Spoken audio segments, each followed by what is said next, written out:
Առողջ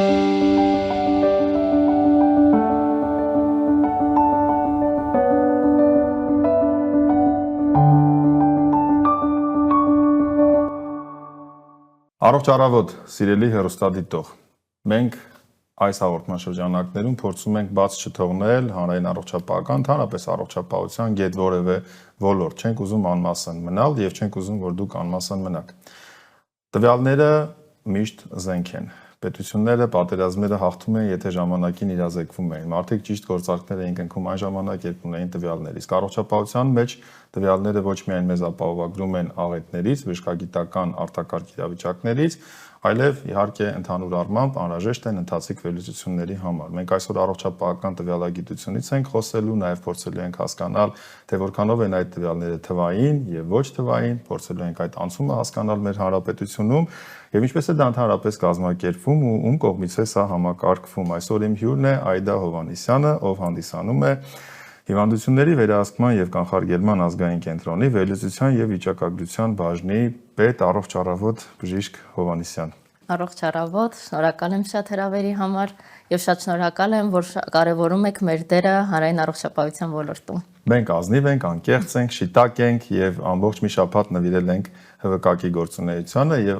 շատ իմաստալից է, որ մենք փակում ենք շաբաթը տվյալագիտությամբ, որովհետև ինչի մասին էլ որ խոսել ենք, դրանք հեշտությամբ կարելի է վերածել տվյալների, գուցե նաև թվերի եւ դրա հիման վրա դատողություններ անել, ինչը կարծում եմ ձեզ մոտ որպես պրոֆեսիոնալ շատ լավ է ստացվում եւ ինձ համար ուղղակի խենթանալու ասչան հետաքրքիր է, թե ինչպես է բժիշկը կարողանում այդ տվյալների հետ աշխատել։ Փուլ առ փուլ կծանոթանանք, եկեք հասկանանք ընդհանրապես ինչ դերակատարում ունի առողջապահության մեջ տվյալագիտությունը, որովհետև ընդհանուր աշխարհում տվյալագիտությունը այսօր դարձել է առարկա, որը դասավանդվում է համալսարաններում եւ Հայաստանը նույնպես հետ չի մնում այդ տենդենսից, բայց մենք կանգ առնենք հենց առողջապահական տվյալագիտության վրա։ Այո, մեր առողջապահության ոլորտում տվյալագիտությունը շատ մեծ նշանակություն ունի, կարելի ասել կարևոր հիմքն է հանդիսանում մեր ամբողջ աշխատանքային գործունեության մեջ։ Ինչպես գիտենք, տվյալագիտությունը դա մի գիտություն է, որի մեջ ներառում է ինչպես բժշկությունը, այնպես նաև ինֆորմատիկան, վիճակագրությունը, այսինքն այն մեզ հնարավորություն է տալիս ընդհանուր վերլուծություններ իրականացնել տվյալների հիման վրա, հավաստի տվյալների հիման վրա, որը մեզ հնարավորություն է տալիս որոշումներ կայացնելու, համապատասխան հակահամաճարակային միջոցառումներ իրականացնելու, ինչպես նաև կանխատեսելու, վարակի տարածումը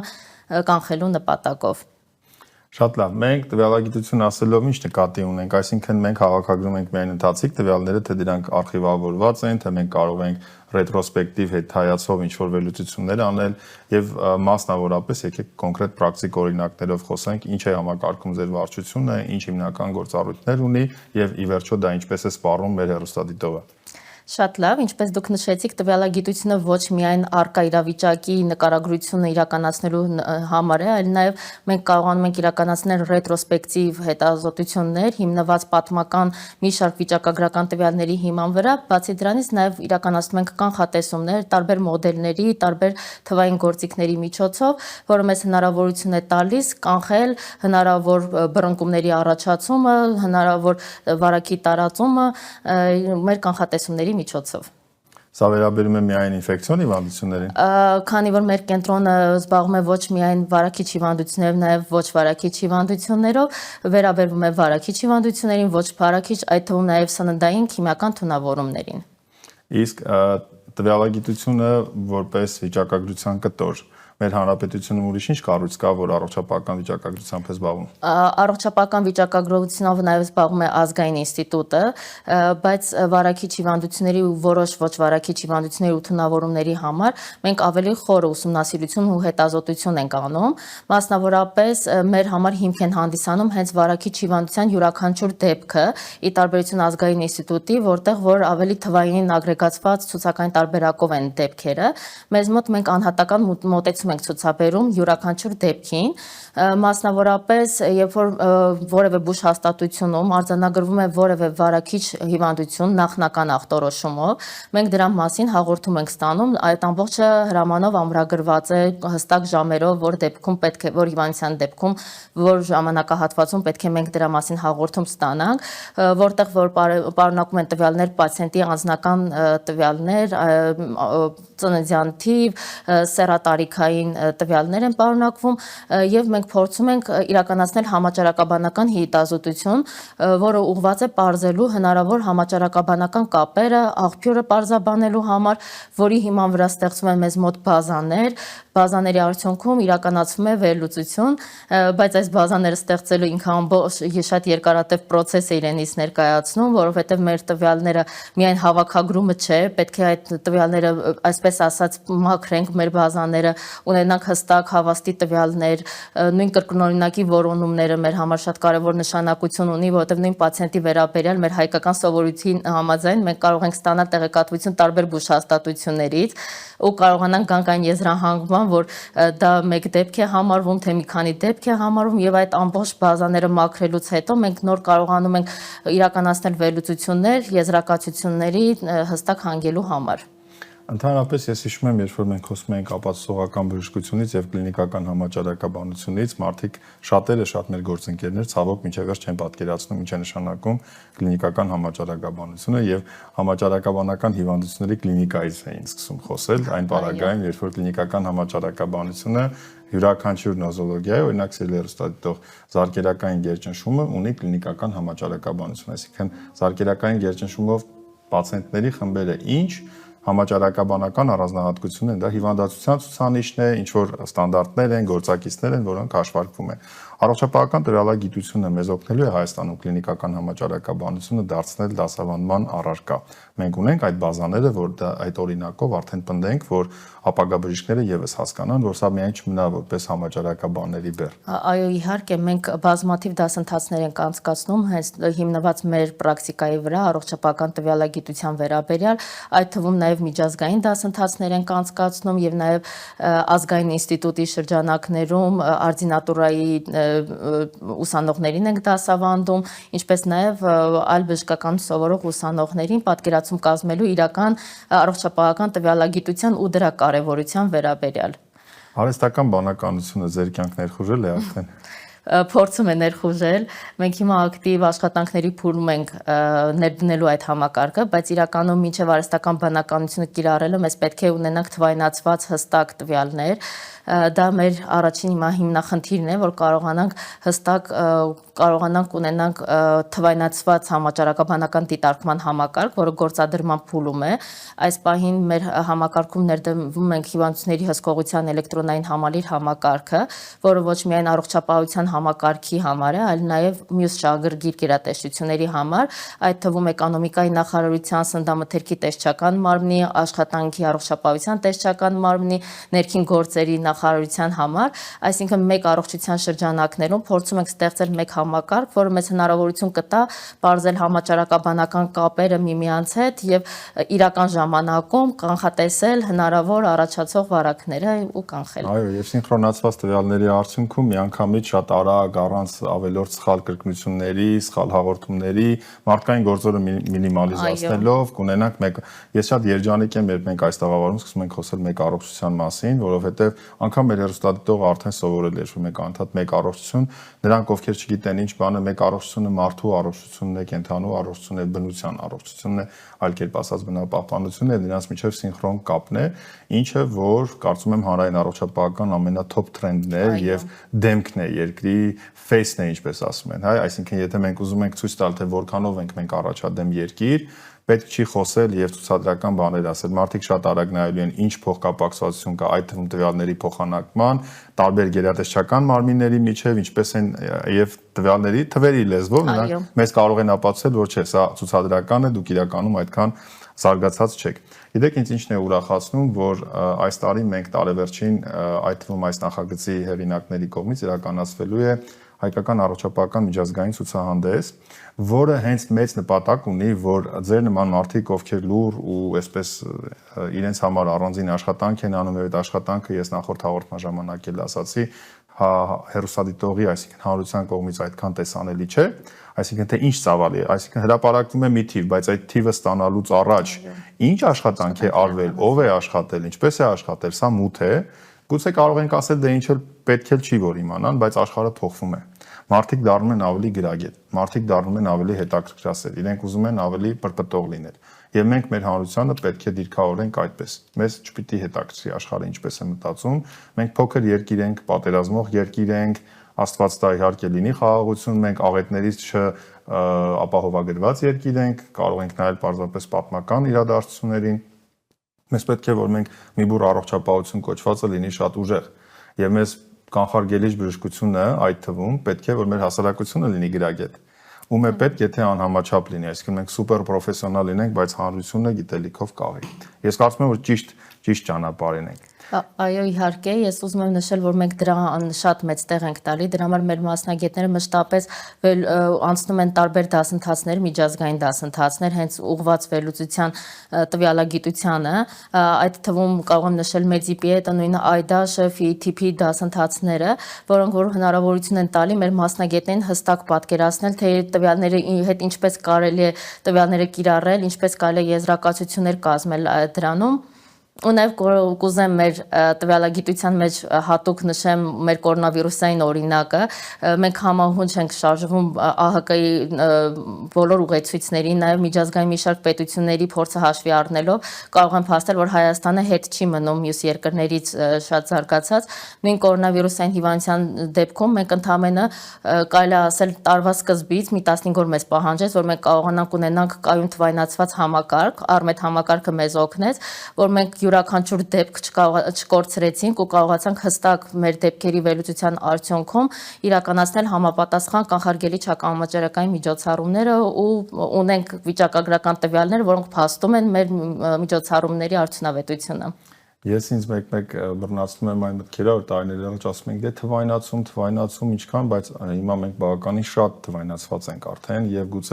գուցե ենթադրենք մարզային բժշկական կենտրոնները դեռևս մի փոքր հապաղում են, բայց այլ ժամանակի հարց է եւ թվայնացումը ավտոմատ արդեն մարդկային գործոնը երբ որ վերացնում է, ամենից շատ տվյալներ ավելի տեսանելի են դառնում եւ կարծում եմ սա նաեւ հայկական առողջապահության համար տենց լուրջ խթան է լինելու եւ զարգ է լինելու։ Ես շատ կարեւորում եմ գիտությունը եւ կարծում եմ որ գիտական աշխատանքների մասով այստեղ եթե մարդիկ խելք ունենան եւ խելացի լինեն, ձեզ հետ ընկերություն կանեն, որովհետեւ դուք շատ լավ կարող եք ուղղորդել եւ պատրաստի առնվազն դիսերտացիաների տվյալներ տակ, ավելին ձեզ հետաքրքիր կլինի, որ իրացնողը, կլինիցիստը, ինչ որ ուղղության մեջ գայ սկսի համագործակցել եւ այստեղ արդյոք չեք կարծում, որ մասնագիտական ասոցիացիաների հետ հարաբերությունը կարող է ուժեղացնել։ Ես վստահ եմ, որ ՀՎԿ-ը բացեց ցանկացած ՀԿ-ի համար մասնագիտական, բայց այդ ինիցիատիվան որպես այդպեսին չկա, չէ՞, այսպես սպորադիկ է, քիչ է։ Մի քանի կոնկրետ ասոցիացիաներ։ Համաձայն եմ, որ քիչ են, բայց մենք իրականում ունեցել ենք այդպես զարգացման ծրագրեր, որտեղ որ հստակ կետեր են եղել ուղղված համագործակցությանը տարբեր ասոցիացիաների, տարբեր հասարակական կազմակերպությունների հետ, ու այդ փորձը ունենք ու եղել է արդյունավետ։ Վստահ եմ, որ բայց դա չի կարծում եմ շատ քիչ տակոսն է այն պոտենցիալի, որ մենք ունենք, ես ինչու եմ սա կարևորում, սա արդեն ուղղված է ձեզ սիրելի գործընկերներ, հատկապես ես ինքս որպես ասոցիացիայի նախագահ, տեսեք ինֆորմացիա հավաքեցի, հասկացա, մտածեցի ընթացքում, տեսեք, Ցավի բժշկության ազգային ասոցիացիայի նախագահն եմ։ Եվ ես միանշանակ փորձելու եմ ձեզ այդ հաղորդումից հետո կապի դուրս գալ եւ տեսնել թե ինչով մենք կարող ենք փոխօգտակար լինել, որպեսզի մասնագետները գան եւ ՀՎԿ-ը հսկա կառույց է, մեծ կապերով, մեծ ներկայացվածությամբ ամբողջ հանրապետությունում, բայց ՀՎԿ-ը կանոնադրական խնդիր չունի գիտությունը առաջ տանելու, ՀՎԿ-ի գործառույթն այլ է, բայց ՀՎԿ-ը ունի առողջապահական տվյալներ, որոնք որ կարող են շատ բարարդ հող եւ ինֆորմացիա հանդիսանալ մասնագիտական համայնքի համար։ Եվ երբ որ մենք ասում ենք աշխարհում, գիտեք, Հայաստանում մենք այս ինֆորմացիան ունենք ընկերներ, ուղղակի դրանք տարեգրքերի տեսքով են, այլ հրապարակումների տեսքով են։ Դուք կարող եք դրանք անգամ գիտական աշխատանքներ սարքել ըստ ոլորտների։ Մենք կլինիկական համաճարակաբանական նկարագիրը Հայաստանից շատ միջազգային ամսագրերում չենք ներկայացնում, դա դուք չպիտի անեք։ Դա պետք է անեն գիտնականները, որոնք որ կսովորեն տվյալների հետ աշխատել, գիտնական դառնալ, եւ ես կոչ եմ անում եւ խնդրում եմ ամենայն լրջությամբ բոլոր հայկական ասոցիացիաներին մասնագիտական չմնալ ուղակի թղթի վրա ասոցիացիա կամ ՀԿ, այլ ակտիվորեն համագործակցել, դա երբ որ ձեզ տրամադրեն տվյալ չեն տրամադրի, այդ ժամանակ կասեք այսպես չի, այնպես է, բայց քանի դեռ դուք դա չեք արել, ես այսպես չեմ կարող անտարբերանցնել, որովհետեւ པարզ հարցերը Պարզ տեղեկատվությունը անգամ մեզ խթան է հանդիսանում, մեզ գործընկերներից ավելի շատ համագործակցել։ Դուք որպես վարչություն կարծում եմ մի փոքր ավելի տենց հատուկ աքիլեսյան ջոկատն եք ՀՎԿ-ում, որովհետև բոլորի ստացած տվյալները ի վերջո դուք կարողանում եք վերլուծել, չէ՞, ճիշտ եմ հասկանում։ Այսինքն եթե առանձին վարչություններ լիքը տեղեկատվություն ունեն, բայց դուք այդ բոլորը կարողանում եք իրար հետ ամբողջ պատկերը տեսնել, չէ՞։ Այո, ամփոփում ենք ու աշխատում ենք իրական ժամանակում։ Մեր այսպես ասած տվյալները բաժանվում են ոչ հավաստի տվյալներ եւ հավաստի, այսինքն այն ախտորոշումները, երբ որ մենք ստանում ենք նախնական, դա մենք նույնպես չնայած որ կարող է շատ դեպքերում ժխտվի, դիտարկում ենք որպես պոտենցիալ վարակ ու վարում ենք դրա հետ կապված նույնպես վիճակագրություն, որ հստակ պատկերացնենք շարժընթացը, դինամիկան հիվանդությունների ու արդեն շաբաթական, ամսական, տարեկան կտրվածքով անընդհատ տարբեր ձևաչափերով եւ հանրությանն է ներկայացվում եւ շատ աշխատանքներ ինքներս մեր բաժինների հետ համատեղության արդյունքում կարողանում ենք իրական համաճարակային պատկերը հասկանալ։ Դուք առաջիկա 5 տարիների համար ինչ ռազմավարություն ունեք Հայաստանում առողջապահական տվյալագիտությունը ել ավելի ուժեղացնելու համար, ունեք թե չունեք։ Այո, միանշանակ ունենք։ Առաջինը մեր մեծ խնդիրը Արմետ համակարգը ինտեգրել մեր համաճարակաբանական դիտարկման համակարգի հետ, որը արդեն մեծածավալ աշխատանքներ իրականացվել է, քանի որ ինչպես գիտենք, Արմետում գրանցված ցանկացած այց, երբ որ պացիենտը դիմում է բուժ հաստատություն, իսկ մենք դեռևս հաղորդումը ստանում ենք էլեկտրոնային հաղորդագրությունների միջոցով, բայց մեզ համար ավելի արդյունավետ կլինի միանգամից տվյալները ավտոմատ պացիենտի հենց մուտք գործելու դեպքում ստանանք մեր ծրագրում ու իրականացնենք համապատասխան աշխատանքները։ Կիբերանվտանգության լուրջ հարցեր կա ու քանի գնում ավելի արդիական։ Մենք դրան մեծ նշանակություն տալիս ենք, ունենք ամբողջ համակարգը կիբերանվտանգության, նույնիսկ անցել ենք ISO 27001 հավաստագրումը։ Բայց ձեզ ուղարկող էլեկտրոնային հասցեն չգիտեք մինչև Այո, այդ մասով, այո, չունենք այս պահին, որից հետո արդեն կունենանք ճշգրիտ բազաներ, որի հիման վրա կարողանանք ստեղծել տարբեր ցուցատախտակներ, որ մի մասը կներկայացվի կայքերի միջոցով, մի մասը մեզ համար, որպեսզի կարողանանք կողմնորոշվենք համապատասխան միջոցառումները ձեռնարկելու համար։ Այստեղ ես առիթից օգտվեմ, կայք բառը լսեցի, հիշեցի, սիրելի հեռուստադիտող, այս շաբաթ անընդմեջ շարունակել եմ ներկայացնել ncdc.am, դա ՀՎԿ-ի կայքն է եւ համանուն երևի հայերենով ՀՎԿ եւ հիվանդությունների վերահսկման կանխարգելման ազգային կենտրոն, եթե որոնեք, միացեք Facebook-յան էջին ի բարօրություն ձեզ եմ ասում, ոչ թե նրանք կարիք ունեն, որ իրենց բաժանորդագրված քաղաքացիների քանակը շատ լինի, դա այդ կառույցը չէ, որ նման բան հետապնդի, բայց իհարկե երջանիկ կլինենք, ես էլ երջանիկ կլինեմ, եթե դուք միացած լինեք եւ հավաստի աղբյուրից մեր հանրապետության օֆիցիալ պաշտոնական վիճակագրությունից ստանաք շատ կարեւոր տեղեկատվություն եւ իհարկե նորից ուզում եմ հիշեցնել 012 808003 հեռախոսահամարի համարի դեպքում էլ դուք կարող եք միանալ ՀՎԿ եւ ստանալ անհատական խորհրդատվություն, այդ թվում դուք հարգելի բուժաշխատողներ եւ բժիշկ գոլեգաներ, ովքեր հասկացան, որ որտեղից պետք է գիտական որոշ տվյալներ վերցնեն։ Բժիշկ Հովհաննիսյան, դուք ուղերձ ունեք որևէ հետաքրքիր մեսեջ, որ կարևորում եք մեր գործընկերներին, քաղաքացիներին։ Կարծում եմ իմ ուղերձը պետք է լինի նա, որ շատ կարևոր է հետևել պաշտոնական լրահոսին, ինչպես նշեցիք դուք մեր Facebook-յան, Instagram-յան եւ նաեւ կայքի միջոցով տեղեկատվությանը, որովհետեւ մենք միայն տրամադրում ենք ճշգրիտ հավաստի տվյալների վրա հիմնված տեղեկատվություն, իսկ որը կարող է չլինել այլ տարբեր լրատվական կայքերում։ Մեր առողջապահական տվյալագիտությունը ամենաշատը ինչով է կահում, եթե համեմատում ենք թոփ զարգացած երկրների հետ, եթե կա այդպիսի բան ազնվորեն։ Ինչ ունենք անելու։ Ինչ որ ասացիք հասկացա։ Այո, իրականում միգուցե ուղղակի ստեղծել իրական հենց դիտարկման համակարգը թվայնացված, այդ մասով ենք կաղում, բայց իրականում շատ փորձագետների հետ հանդիպումներ ենք ունենում ու իրենք շատ ողջունում են մեր աշխատելավոճը ու շատ անգամ զարմանում են, որ մենք նույնիսկ մի քայլով առաջ ենք, այսինքն իրենք որևէ ինչ-որ բան այս պահին մեզ չունեն խորհուրդ տալու։ Կարծում եմ համահունչ շարժվում ենք միջազգային մոտեցումներին։ Ասում եք հավատա, բայց հավատում եմ, որովհետև ինքս տարբեր փուլերում կյանքիս լինելով տարբեր բժշկական կենտրոններում վարչահարության ինչ որ կարգավիճակում ես տեսել եմ, թե ինչպես են միջազգային կառույցների ներկայացուցիչները հաճելիորեն զարմանում, երբ դու ներկայացնում ես, թե որքան Հայաստանը կարող է լինել պատրաստված, եւ մենք սա շատ կարեւոր է նաեւ, որ մենք եւ չմեծամտանանք, բայց եւ նաեւ սեփական ինքնագնահատականը այդքան ցածր չլինի, որովհետեւ շատ հաճախ անձամբ եմ տեսել շրջայցից հետո, թե ինչպես են անունները չտամ այդ կառույցների, այսպես բարձր պաշտոնի մարդիկ, այսպես հաճելիորեն զարմացած, այն որ մի երկու անգամ էլ ականջից գիտեք մենք մտածում ենք որ մենք այստեղ ենք եկել, բայց դուք էս ինչ եք անում, մենք կարող ենք այստեղից շատ օր Սա լավ է, բայց գիտեք ցավը ինչումն է, որ սա կարող է սպորադիկ դեպքերի մասին լինել, դեռևս համակարգային շատ գործուն ենք անելու, այդ թվում առողջապահական տվյալագիտության մասով, այդ թվում մարզերից դրանց հավաքագրման, թվայնացման, ճիշտ տվյալների մուտքագրման։ Այո։ Գիտեք, Արմեդում ամեն ինչ կարելի է մուտքագրել։ Մուտքագրելուց հետո դա կդառնա տվյալ, բայց այդ տվյալը որը դուք հիմք եք ընդունում, արդյոք ճիշտ է մուտքագրվել, ինչքանով է մարդկային գործոնը եղել, մենք բոլորս ենք հասկանում, որ այստեղ այս ամենը կա։ Բժիշկ Հովհաննիսյան, թեման շատ լայն է, ես չեմ ուզում, որ մենք կորցնենք իրական առանցքային ուղղությունները, դուք նշեցիք, որ դուք տարբեր տեսակի սխեմաներով ու մոդելներով ներկայացնում եք, բայց ես շատ լավ գիտեմ, որ հանրային առողջապահական ուժեղ գործիքներից է քարտեզագրումը։ Եվ քարտեզագրումը բավական իլյուստրացիոն էֆեկտ ունի եւ նաեւ բացի լսողականից նաեւ տեսողական այսպես տպավորություն է թողնում, այդ թվում այն մարդկանց համար, ում դուք դա ներկայացնում եք։ Տվյալագիտության մեջ քարտեզագրումը ինչպես եք դուք կիրառում։ Մենք քարտեզագրմանը նույնպես մեծ նշանակություն ենք տալի, օգտվում ենք ArcGIS եւ QGIS ծրագրերից, որի միջոցով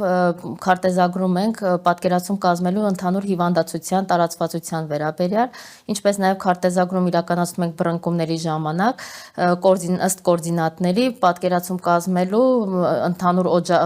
այդ բռնկման օջախների սահմանների վերաբերյալ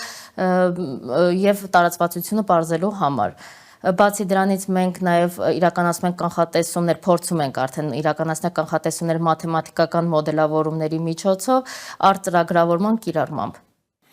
Կարծում եմ, այստեղ դարձյալ ես պնդելու եմ, որ արհեստական բանականությունը շուտով գալու է ձեզ օգնության եւ վստահ եմ, որ դուք կօգտվեք արհեստական բանականության բացարձակ ուժեղ կողմերից եւ առողջ կողմերից, հօգուտ մեր հանրության։ Դե գիտեք ինչ, ես նախ շատ շնորհակալ եմ ձեզ, որ դուք այստեղ եք,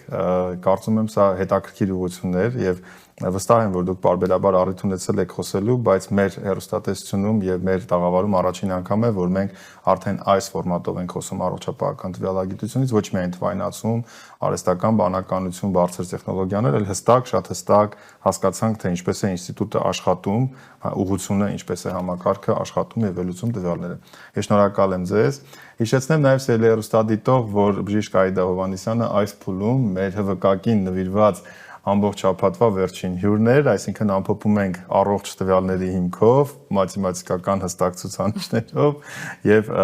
կարծում եմ, որ սա ձեզ օգտակար եղավ, մենք խոստանում ենք բարբերաբար հնարավորության դեպքում դարձյալ անդրադառնալ ՀՎԿ-ի այն գործառույթներին, որոնց մասին դեռևս չենք հասցրել խոսել, բայց դրանք ոչ շատ այնքան պրոֆեսիոնալ չեն, որ ձեզ չհետաքրքրեն, ավելին դրանք կարող են մեր հանրության իրազեկումը եւ գրագիտությունը բարձրացնել։ Ես ուզում եմ մաղթել լավ խաղաղ շաբաթ կիրակի, խոստանալով, որ մենք երկուշաբթի առավոտյան 10-ին դարձյալ կհանդիպենք։ Իսկ ձեզ Բժիշկ Հովհաննիսյան